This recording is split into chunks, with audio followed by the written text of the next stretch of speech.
Hello, friends of Golf Course Quality Fertilizer. Hello, friends of Golf Course Quality Fertilizer. Well, today we decided to talk about our Osage trees and identify those for you and see what those are like. Some people know what they are, but a lot of people have never even heard of an Osage tree, and they're pretty interesting trees, and they've been around this area for a real long time. So one thing that you'll first notice about an Osage tree is actually an Osage orange tree is their fruits. And what it is called, hedge apples, Osage apples. We call them monkey brains. That's right. They kind of look like a brain, right? Green brain. A green brain. And they're super hard. And I tell you what, we've always worried about. We've lived here 20 years and nothing's happened yet. Look, it's going to get sticky sap all over me. Oh, yeah. It's super sticky. Is that we worried about our dogs or our animals or even us getting hit in the head by one of these things, because I tell you what, some of them are ginormous, like the size of a mush ball. Not a softball, but that big mush ball. They're that big sometimes. Yeah, it's even broken chairs back here before. Yep. And it falls and hits our neighbor's steel roof on a shed and sometimes scares us. Yeah, it does. Yeah. And then they get mushy, and also the squirrels, they chew them up in your yard and make a big old mess out of them. Yeah.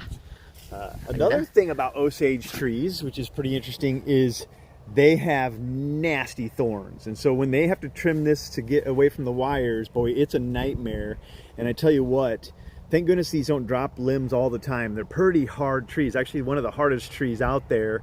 But they drop these thorns, and boy, I tell you, one of these through the shoe is no good. So that's kind of a dangerous thing about the Osage tree. They're kind of a dangerous tree, it seems like, right? Yeah. Dangerous to have in the backyard. What's cool is back in the day, they actually used these for natural fencing before barbed wire was invented, because of these nasty thorns, to keep their livestock in. And it's mangly growth. Notice if you plant them close enough, they'll kind of twist and bend together so that there's no space. So they've been trimmed and pruned around for years, but boy, it's super hard.